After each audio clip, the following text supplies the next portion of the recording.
4 নম্বর প্রশ্নে এটা দেওয়া আছে এবং এখান থেকে তোমাকে x এর মান বার করতে বলেছে।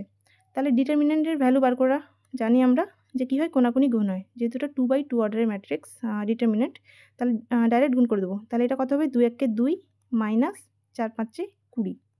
আর এদিকে কত হবে, 2x স্কোয়ার মাইনাস 4 6 24। এখান থেকে এক্স স্কোয়ারটাকে এক সাইডে রাখো আর বাকি সব ভ্যালুগুলো ক্যালকুলেট করো। দেখো 2x স্কোয়ার রাখলাম, এই -24টা যদি এদিকে চলে আসে তাহলে +24 হবে, তাহলে 24। আর এটা যেটা ছিল থাকবে, এখানে কত হবে, আচ্ছা -18।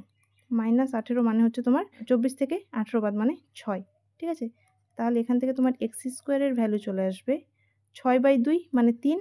তাহলে এখান থেকে এক্স এর ভ্যালু কত আসবে, ±√3, ঠিক আছে। তাহলে এটা কোথায় আছে, এটার অ্যান্সার অপশন ডি হবে। এখানে অপশনটা ভুল আছে, এখানটা এটা করে নাও, ঠিক আছে।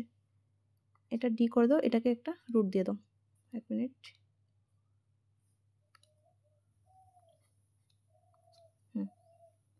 আচ্ছা, নেক্সট 5 নম্বরে কী বলেছে দেখো, একটি একক ম্যাট্রিক্সের পদগুলি দ্বারা গঠিত নির্ণায়কের মান।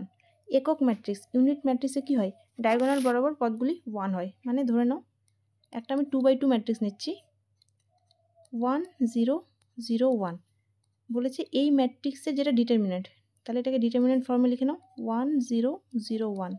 তাহলে এর ভ্যালু কত হবে, কোনাকুনি গুণ করো, 1 1 1 মাইনাস 0 ইকুয়ালস টু 1ই হবে। তুমি 3/3 নিলেও 1ই আসবে, ঠিক আছে। তাহলে এটা অ্যান্সার হবে অপশন এ।